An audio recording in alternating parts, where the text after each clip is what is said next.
पास गाड़ी, अपना घर कुछ भी नहीं था। और मेरे पिता हमेशा से किसी की मोटरसाइकिल में बैठकर वो जाते थे। मेरे पिता या मेरे परिवार कभी नहीं चाहते थे जब हम राजनीति में आए। ना बोलना किसी नेता को राजनीति में नहीं होना चाहिए। पहली बार राजनीति में आए थे तो हमारे दिमाग में भगत सिंह की जो सोच थी वो हमारे दिमाग में हमेशा चलती थी। तुम हमारे बेटे के तरह हो, मैं तुम्हारे गार्जियन के रूप में, सारा कार्ड हमारे तरफ से जाएंगे। तो निवेदक में नामधारी जी का ही नाम था। नमस्कार, झारखंड विधानसभा टीवी पर आपका स्वागत है। मैं मनोज, झारखंड विधानसभा के विशेष कार्यक्रम मिलिए अपने विधायक से मैं आपका स्वागत करता हूं। आज आपको एक ऐसे शख्स, एक ऐसे जनप्रतिनिधि, एक ऐसे विधायक से आपकी मुलाकात मैं करवा रहा हूं जो राजनीति में आना तो एक दुर्घटना रहा, लेकिन राजनीति में आने के बाद जिस तरीके से लोगों का प्यार, समर्थन मिला है, एक जन नेता के रूप में अपने को स्थापित किया है, वो हैं निरसा के विधायक अरूप चटर्जी। ये उनका संक्षिप्त परिचय है। हम अरूप दा से हम जानना चाहेंगे कि अरूप दा, आप अपना परिचय खुद दे कि आप हैं क्या, अरूप चटर्जी कौन हैं? मैं स्कूलिंग अपना डिनोबली स्कूल मुंबई से 1990 में मैट्रिक किए हैं और 92 में +2 वहाँ से पास किए हैं। उसके बाद आसनसोल में बीवी कॉलेज से हम लोगों ने वहाँ साइंस से अपनी ग्रेजुएशन किया और उसके बाद post graduate diploma in business management, जिसको MBA कहती है, वो हम IILM कोलकाता से किए। तो ये हमारी पढ़ाई की जो ये है वो है। और उसके बाद हमने क्रॉम्पटन ग्रीव्स कलकत्ता में नौकरी हमने ज्वाइन किया था। वहाँ 3 साल हमने नौकरी भी किए और मेरे पिता की हत्या के बाद हमें राजनीति में हमारे नेता कॉमरेड A.K. राय और निरसा की जनता की दबाव में हमने राजनीति में कदम रखा। मतलब एक सामान्य सा स्टूडेंट, एक सामान्य सा नागरिक जिसका पारिवारिक पृष्ठभूमि तो राजनीति रहा है। इनके पिताजी कॉमरेड गुरदास चटर्जी जाने माने राजनीतिज्ञ रहे हैं, संयुक्त बिहार में विधायक भी रहे। उनका अपना एक छवि जो है उस क्षेत्र में लोगों के बीच काफी लोकप्रिय रहा। और जब उनकी हत्या हुई तब हत्या के बाद लोगों ने अरूप चटर्जी में गुरदास चटर्जी के छवि को देखने की कोशिश की और जो अधूरा काम उनका रह गया था उसको पूरा करने की कोशिश की। कुछ इन्हीं वजहों से आप आए राजनीति में। राजनीति में अगर हम बात करेंगे तो राजनीति में 4 बार विधानसभा में अपने क्षेत्र का प्रतिनिधित्व कर चुके हैं। संयुक्त बिहार में भी इन्होंने कुछ दिनों तक संयुक्त बिहार विधानसभा में भी ये रहे हैं। तो दादा, अगर हम बात करेंगे संयुक्त बिहार का और आज का, अगर कहा जाए तो 2000 और आज 2025 सालों का लंबा फासला है जो राजनीति में आपने तय किया है। क्या अंतर पाते हैं? नहीं, काफ़ी अंतर है। देखिए, जब हमने पहली बार 2000 साल में, मेरे पिता की हत्या अप्रैल 14 को हो गई थी जब वो देवली से आ रहे थे मोटरसाइकिल में। वो हमेशा ही मोटरसाइकिल में घूमा करते थे। वो लगातार 3 बार वहाँ से विधायक रह चुके हैं। और उसके बाद जून में फिर से निर्वाचन हुई और हम बिहार विधानसभा में पहली बार, उस समय सबसे कम उम्र के विधायक थे, 26 साल 5 महीना ही हमारी उम्र थी और हम बिहार विधानसभा में जीत के गए थे। वहाँ जो जिस बहस की जो स्तर थी, वहाँ जो लोगों ने हर चीज़ गंभीरता पूर्वक पढ़ाई करके हर चीज़ के ऊपर बहस करते थे, वो चीज़ अभी हम लोगों को झारखंड विधानसभा में बहुत कम दिखाई देते हैं। द्वितीय है, जो बिहार में राजनीति को राजनीति के रूप में देखा जाता था। 25 साल पहले जो राजनीति था वो उसमें व्यक्तिगत छींटाकशी कम होती थी, दिखावे की राजनीति कम होती थी। लोग जनता का काम को ईमानदारी पूर्वक करना चाहते थे। अभी दिखावे की राजनीति काफ़ी ज़्यादा है। लोग कई गाड़ियां लेके घूमते हैं। लोग काम कम और प्रचार ज़्यादा चाहते हैं। ये तमाम चीज़ें हैं। लोग मतलब सहनशीलता ख़त्म हो गई है वो समाज में। सामाजिक रूप से डेवलपमेंट किसी की भी एजेंडे में नहीं है। तो ये तमाम चीज़ें हैं। हम समझते हैं जो राजनीतिक स्तर जो है 25 साल पहले जो थी वो काफ़ी घटी है अभी। मतलब राजनीति में गिरावट आई है अगर कहा जाए तो। दादा एक बात बताइए कि एक तरफ जहां परिवार की राजनीतिक विरासत, उसको संभालने, सहेजने और उसको आगे बढ़ाने की जिम्मेवारी, दूसरी तरफ अगर हम कहें तो लोगों के उम्मीद जो है वो आपके तरफ नजरें टिकाए हुए थे। लोग जो हैं, जनता वहाँ की जो थी वो अगर कहा जाए सब लोग देखना चाहते थे। तीसरी तरफ आपका अपना भी करियर था। आप कहीं नौकरी कर रहे थे, एमबीए किया था आपने और एक बेहतर भविष्य के लिए आप आगे बढ़े थे। एक प्रतिष्ठित कंपनी में आप काम भी कर रहे थे। इन सब के बीच राजनीति में आना, इसको किस रूप में आपने लिया? किस तरीके से इन सारे बीच चीज़ों के बीच एक सामंजस्य बैठाने की कोशिश की और एक रास्ता जो है आगे बढ़ा? मेरे पिता या मेरे परिवार कभी नहीं चाहते थे जो हम राजनीति में आए। और ये घटनाक्रम घटी पापा का जब हत्या हुई तो उस समय जनता की मांग थी जो उसी परिवार से कोई आए। और मेरे परिवार में एकलौता सदस्य होने के नाते हमको अपनी नौकरी छोड़कर वापस आना पड़ा। और जनता ने हमें उस बार काफ़ी उत्साह के साथ जिताए भी। तो वो एक दौर था जहाँ एक तरफ मेरे पिता की केस चल रही थी, जहाँ कोयला माफियाओं की दबाव थी, सारे लोगों की धमकी आते थे केस विथड्रॉ करने के लिए। और एक तरफ जनता की दबाव थी काम करने के लिए। दूसरी तरफ हमारी राजनीति को इन डेप्थ हम उस समय नहीं जानते थे। हम राजनीति को सिर्फ पापा के को राजनीति करने देखते थे।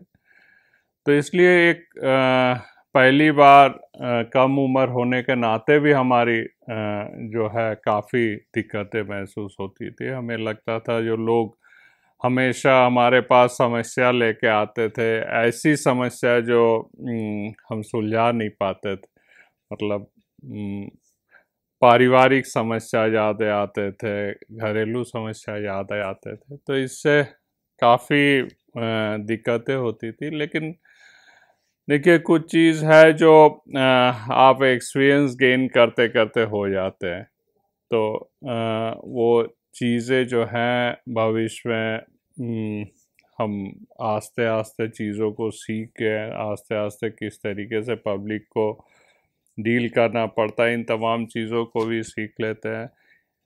एक समय थी जब जो नहीं होने का होता था हम साफ बोल देते चलो भाई ये संभव नहीं है, ये किसी भी सूरत में संभव नहीं है। लोगों ने समझाया जो ये ना बोलना किसी नेता को राजनीति में नहीं होना चाहिए। तो आप ये बोलिएगा हमेशा जो आप देखते हैं, कोशिश करेंगे चीज़ें हो जाए। तो ये तमाम चीज़ें एडमिनिस्ट्रेशन को कैसे डील करना चाहिए वो किसी अधिकारी ने हमें एक सिखाया। जब हम पहली बार राजनीति में आए थे तो हमारे दिमाग में भगत सिंह की जो सोच थी वो हमारे दिमाग में हमेशा चलती थी, जो भाई हम ना लेंगे ना किसी को लेने देंगे, किसी मतलब एक न्यायी व्यवस्था कायम करेंगे।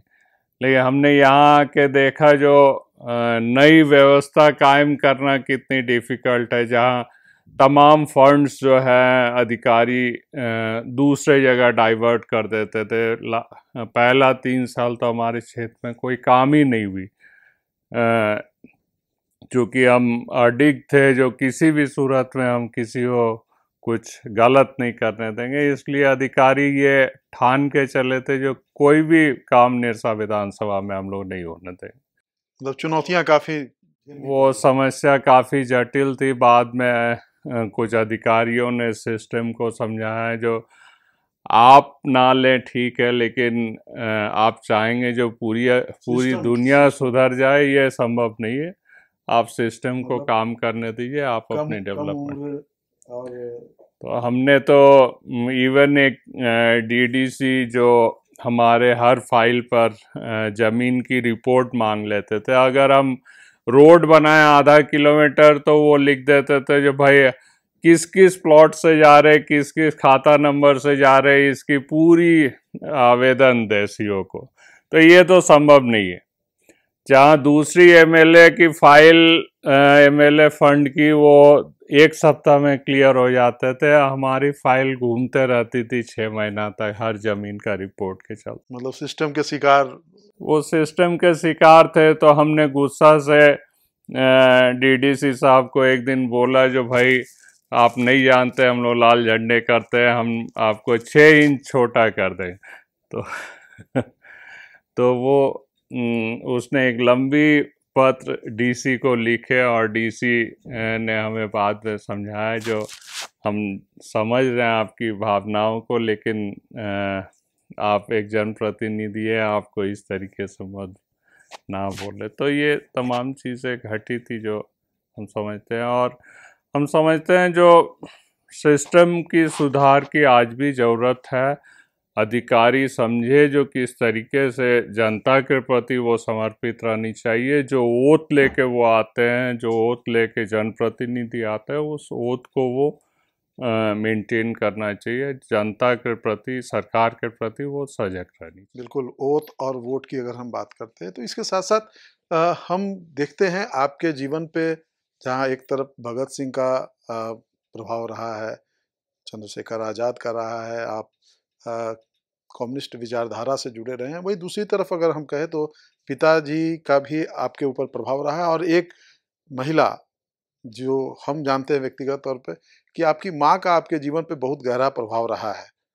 और जब आप छात्र जीवन में थे और जब खतरे बढ़े हुए थे तो मोटरसाइकिल पे आपको निकलने से रोकना, मोटरसाइकिल पे चढ़ने नहीं देना, इस तरह की तमाम चीज़ें आती थी। उस समय और अब में क्या पाते हैं, और कितना वो जो माँ का जो वो प्यार था और ये सारी चीज़ें, आज भी माँ आपको इसी तरीके से रोक-टोक रही हैं, उसी तरीके से करती हैं? नहीं, आज तो हमारी माँ नहीं है इस दुनिया में, लेकिन जब पहली बार 2000 साल में हम बने थे, उस समय हमारी माँ कभी भी नहीं चाहती थी जो हम राजनीति में आए, क्योंकि पिताजी के खोने के बाद हम एकलौता संतान होने के नाते कोई भी पेरेंट्स नहीं चाहेंगे जो इस जो माहौल है इसमें राजनीति में कोई आए। और लेकिन जनता की दबाव इतनी थी जो वो लास्ट तक वो हाँ कही, और हमें जनता ने जिताया भी, निरसा की जनता ने पहली बार जिताया भी। लेकिन एक कंडीशन थी जो हम मोटरसाइकिल में ना घूमे। मेरे पिता कभी भी, हम लोगों के पास गाड़ी, अपना घर कुछ भी नहीं था, और मेरे पिता हमेशा से किसी की मोटरसाइकिल में बैठकर वो जाते थे। लेकिन जीतने के बाद हमें घर से ये दबाव दिया गया जो आप गाड़ी खरीदो, सिक्योरिटी लो, फिर घूमो, नहीं तो मोटरसाइकिल में नहीं घूमने देंगे। तो चूँकि पैसा उस समय बैंक में हमारी उतनी नहीं थी, हमने लोन के लिए अप्लाई किया, और हमें लगा था जो विधायक होने के नाते बैंक भी हमें लोन दे देंगे। लेकिन बैंक ने लोन देने से मना कर दिया, क्योंकि मेरे अकाउंट्स हैं वो पैसा नहीं थे, फाइल में वो पैसा नहीं था, मेरे पिता की अकाउंट में भी वो पैसा नहीं था। हमारी माँ की फाइल भी जब हमने मिलाया तो मात्र वो 3.5 लाख रुपया ही दिए थे, तो दे रहे थे। तो 3.5 लाख रुपया में कोई गाड़ी नहीं आती। लेकिन इलेक्शन में हमें उस समय माननीय लालू जी ने 2 लाख रुपया चंदा भी दिए थे इलेक्शन लड़ने के लिए। तो वो पैसा हमारी माँ के पास ही रह गई थी, और वो पैसा मिला के 3.5 लाख रुपया जो लोन मिली, वो पहली बार हमने गाड़ी खरीदा। उसके बाद सिक्योरिटी लेके 6 महीना बाद आप समझिए हम क्षेत्र में घूम सके। मतलब एक गाड़ी के लिए 6 महीना आपको इंतजार करना पड़ा एक विधायक को। 6 महीना इंतजार किया। और हम समझते हैं जो वहाँ की राजनीतिक माहौल आज भी है, जो कोयला माफियाओं से हमेशा टकराहट होते रहते। कोयला माफियाओं से टकराहट होते रहता है, और आगे भी जब तक कोयले की बात अगर होगी, निरसा की बात होगी, धनबाद की बात होगी, होगा। गैंगवार भी होता है वहाँ पे। उन सारी चीज़ों को आपने बहुत करीब से देखा है। कैसे उस पे लगाम लगाया जा सकता है? आप चूँकि उस क्षेत्र में हैं, चूँकि केवल हम कहें प्रशासनिक या राजनीतिक इच्छा शक्ति नहीं, वहाँ और भी बहुत सारी चीज़ें करने की ज़रूरत नज़र आती है। आपको क्या लगता है एक जनप्रतिनिधि के नाते कि इन सारी चीज़ों पे किस तरीके से लगाम लग सकता है? देखिए, केंद्र और राज्य सरकार जिस दिन चाह लेगी, प्रशासन जिस दिन चाह लेगी, सारी चीज़ बंद हो जाएंगे। तो ये सरकार की चाहने पर निर्भर करती है, जो मतलब तमाम चीज़ें रुके या ना रुके। लेकिन हम लोग हमेशा से पब्लिक सेक्टर यूनिट में जो लूट है उसके खिलाफ हम लोग लड़ते हैं और लड़ते रहेंगे भविष्य में। मतलब जो सिस्टम है उसको दुरुस्त करने, जो सिस्टम है उसको ठीक करने के लिए हमको लगता है केंद्र एवं राज्य सरकार दोनों को ईमानदारी से प्रयास करनी होगी। जिस दिन ये लोग चालेंगे उस दिन बंद हो जाएगी। सामाजिक तौर पे भी कुछ बदलाव की जरूरत महसूस होती है वहाँ पे? देखिए, सामाजिक तौर पर आज के दिन लोग कृषि छोड़कर लोग साइकिल ठेलने में लग गए। हमारे विधानसभा हो या कोयला क्षेत्र में कहीं भी जाइए तो लोग कृषि कार्यों में कम और कोयला ठेलने में ज़्यादा लगते हैं, क्योंकि उसमें तत्काल कैश आमदनी 500, 600, 700 रुपया हो जाता है, जो कृषि कार्यों में नहीं होती है। आप जब भी चीज़ें बंद होगी, सिस्टम बंद हो जाएगी, तो हम समझते हैं जो ऑटोमेटिक आस्ते आस्ते लोग फिर से कृषि उत्पादन के तरफ ये बढ़ेंगे। लोगों को रोजगार की व्यवस्था सरकार को करनी होगी, इंडस्ट्रियलाइजेशन पर ज़्यादा फोकस करनी होगी। हम समझते हैं जो लोगों को रोजगार, दूसरी वैकल्पिक रोजगार मिले, तो हम समझते हैं ऐसे चीज़ों से लोग काफ़ी लोग दूर हटना भी चाहते हैं। तो सरकार को लेकिन मजबूरी होने के कारण लोग कोयला ठेलने या कोयला चोरी में इन्वॉल्व हो जाते हैं। अच्छा, आप मतलब एक लंबे अरसे तक विधानसभा में प्रतिनिधित्व करते रहे हैं, आज भी कर रहे हैं। आप विधानसभा की कई समितियां होती हैं, कई कमेटी बनती है, उसके आप सभापति भी रहे हैं। अभी भी आप अगर हम कहें तो सरकारी आश्वासन समिति के में हैं आप। तो ये जो विधानसभा की जो समितियां होती हैं या विधानसभा की जो कार्रवाई होती है, तो इसको लेकर के जो आप पहले करते रहे हैं और अभी करते हैं, इसमें क्या कुछ अंतर पाते हैं और किस तरीके से देखते हैं जो समस्याएं आती हैं उसको सुलझाने में कितना कारगर होता है इस तरह की कमेटियां जो होती हैं?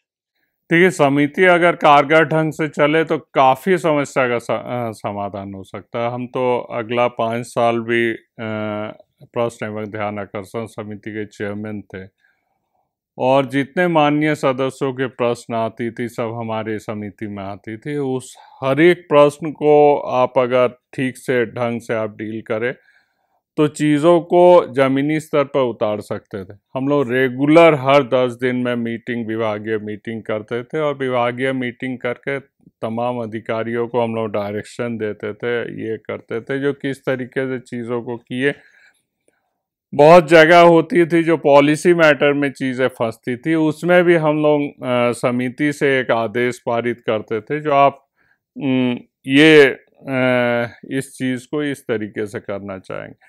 एक समय था जब आप बिजली के कनेक्शन लेने के लिए अपनी ज़मीन की सारे पेपर्स, डॉक्यूमेंट्स आपको देना पड़ता था। अभी है जो आप सरकारी ज़मीन पर भी अगर बसे हुए हैं तो वो भी उनको भी आप बिजली के कनेक्शन दे सकते थे। तो वो हम लोगों की कमेटी उस समय देख रही थी, और हम लोगों ने अपने समिति से ही आदेश पारित किए थे जो ऐसे बहुत लोग हैं जो सरकारी ज़मीन पर बसे हुए हैं, क्या हम उनको बिजली नहीं दें?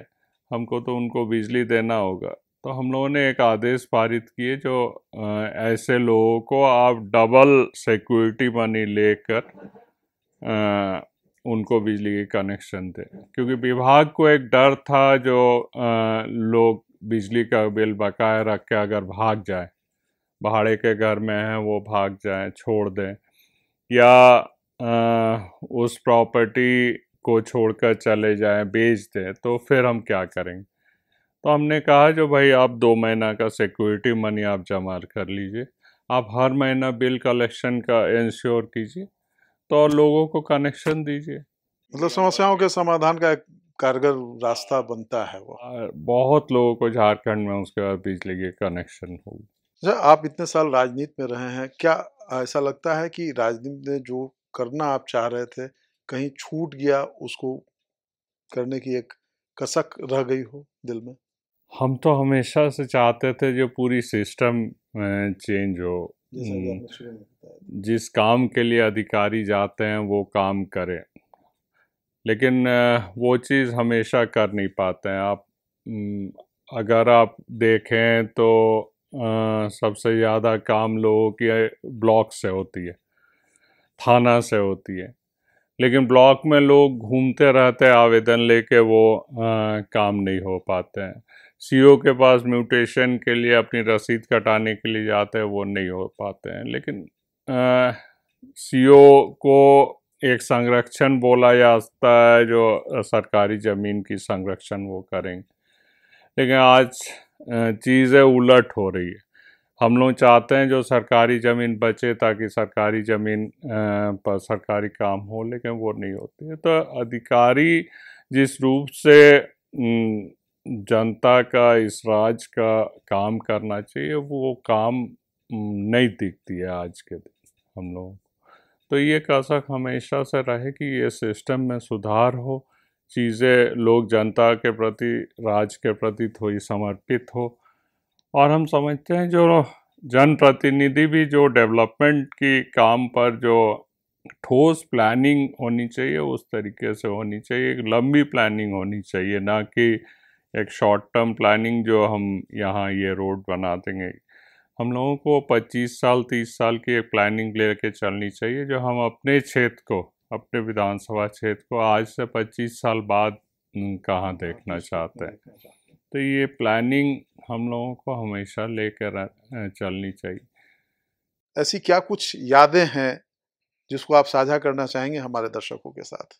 मेरे पिता जब पहली बार, हम 1990 में जब मैट्रिक परीक्षा दे रहे थे, ठीक उसका 15 दिन पहले मेरे पिता के पहली बार रिजल्ट आई, पहली बार एमएलए हुए हैं। तो हमें गर्व था, लेकिन कभी न मेरे पिता ने कभी ये हमारे दिमाग में नहीं दिए जो हम एमएलए के पुत्र हैं, ये सोचकर हम स्कूल में जाएं या कॉलेज में जाएं। तो हमेशा ये साधारण तरीके से रहना।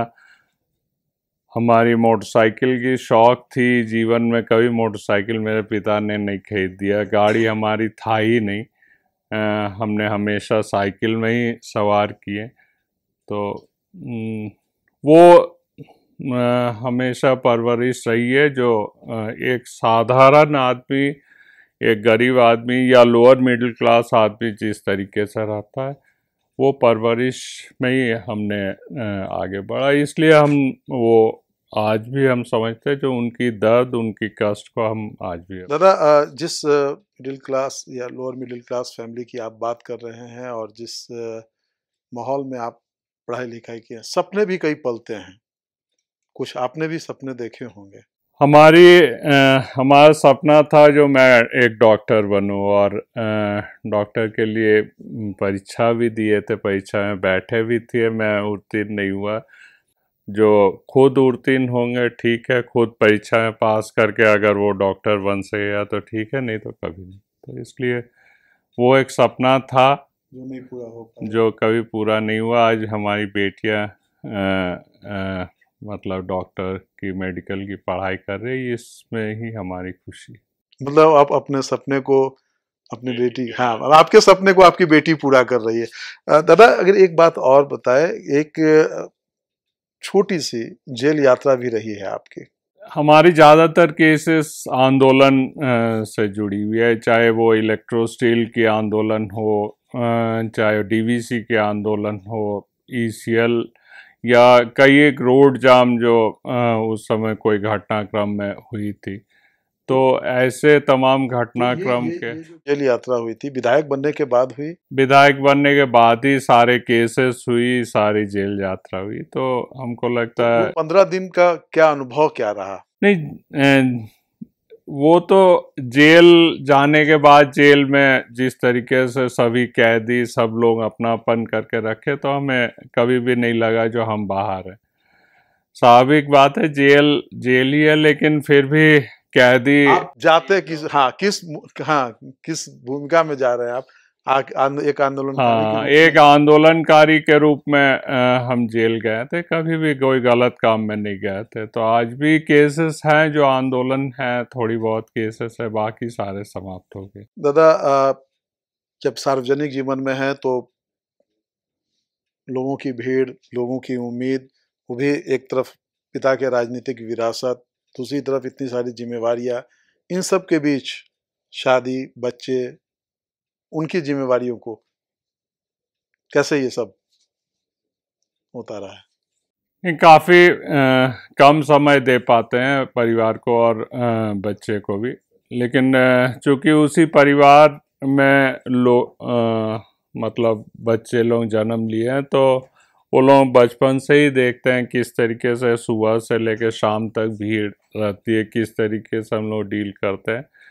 तो उनकी आशाएं जो हैं उस तक ही सीमित है, और कोशिश करते हैं जो उस बीच में भी अपने बच्चों को, अपने परिवार को थोड़ी बहुत समय दें। शादी भी कुछ उसके कोई 2002 में हमारी शादी माइथन में ही हुई थी, और हमारी शादी की पार्टी भी यहाँ विधानसभा में हुई थी, जिसमें नामधारी जी उस समय स्पीकर थे। नामधारी जी चूँकि मेरे पिता के बहुत करीबी दोस्त थे, और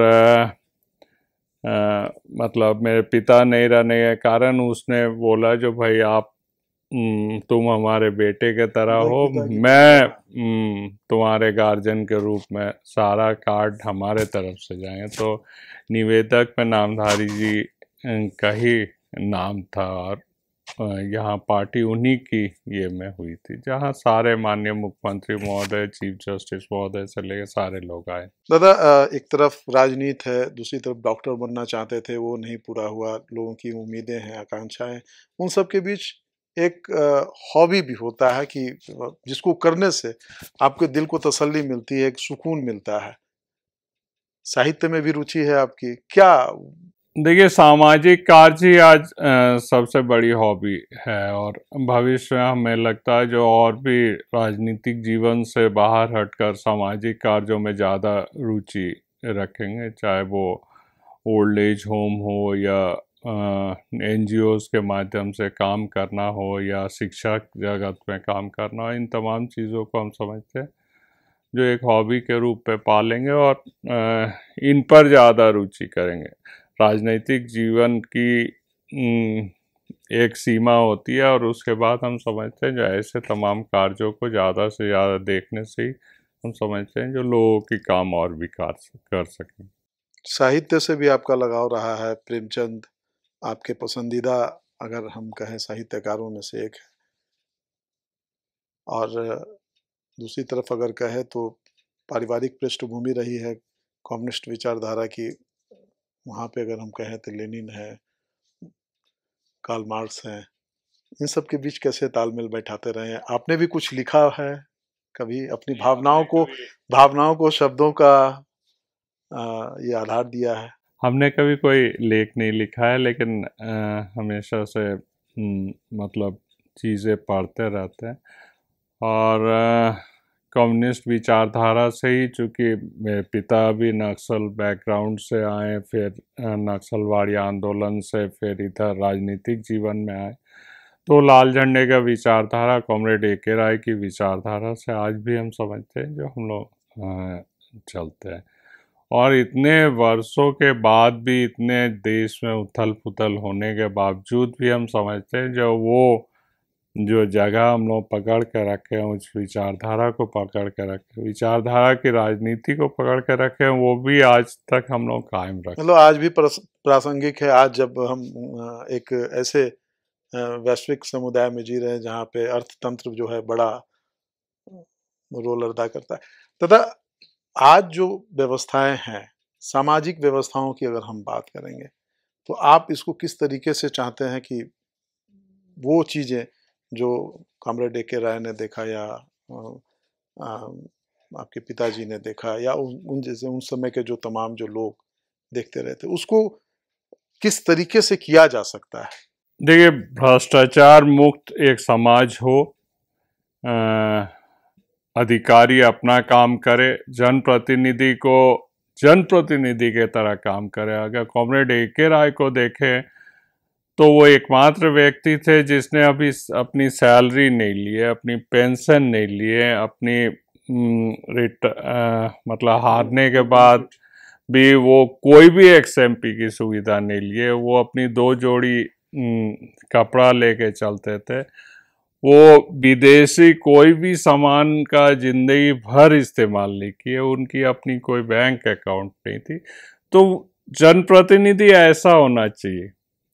आज के दिन की जनप्रतिनिधि हम लोग विदेशी सामानों की ये करते हैं, देसी सामान हम लोग इस्तेमाल करने की भाषण तो देते हैं, लेकिन हम लोग कर नहीं पाते, चीजें वो लागू अपने आप पर भी नहीं करते हैं। हम लोग यहाँ विधानसभा में भाषण देते हैं जो भाई हमें गिफ्ट नहीं लेनी चाहिए, हमको ये सैलरी नहीं लेनी चाहिए, ये पेंशन नहीं लेनी चाहिए, लेकिन फिर हम लोग ले भी लेते हैं।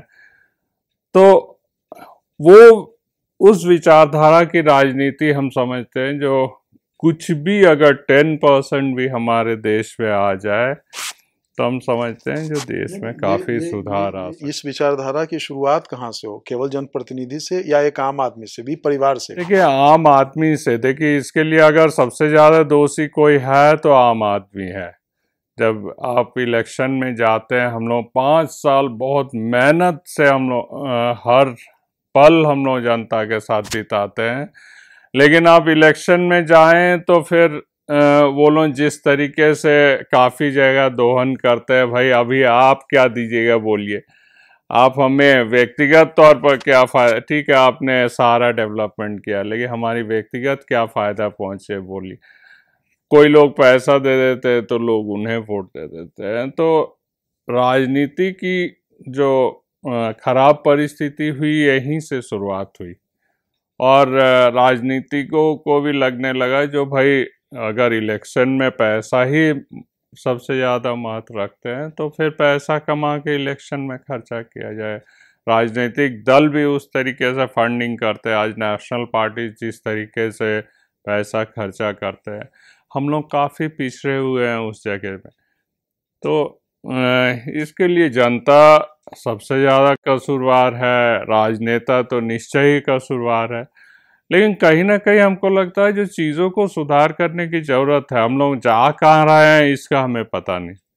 आज से 20 साल, 25 साल, 50 साल बाद हम कहाँ खड़े रहेंगे इसकी हमें पता नहीं। तो इसलिए कहीं ना कहीं चीज़ों में अब ज़रूरत है एक बहस की, अब ज़रूरत है सामाजिक रूप में चीज़ों को सामने लाने की और हमें सुधार करने की। और नेताओं को भी हम समझते हैं, नेता जनता जो भीड़ जो कहे वही हम कहें, ये नहीं होनी चाहिए। हम जो कहें भीड़ वो कहे, वो चीज़ उन्हीं को हम समझते हैं जो वही सच्चा नेता है। वही कॉमरेड ए के राय, विनोद बिहारी महतो, शिबू सोरेन, उस तरीके के नेता में जो हम लोगों ने उस समय देखा था, उन वो लोग जो बोलते थे भीड़ वही सुनते थे। चलिए, ज़रा बातचीत तो चलती रहेगी, लेकिन चलते चलते एक आखिरी सवाल। इतने दिनों के राजनीतिक जीवन में, सामाजिक जीवन में कोई ऐसा मौका आया जो आपको विचलित कर गया? आपको ऐसा लगा कि ये काम हमको करना चाहिए था, हम कर नहीं पाए, और उसका कसक अभी तक है?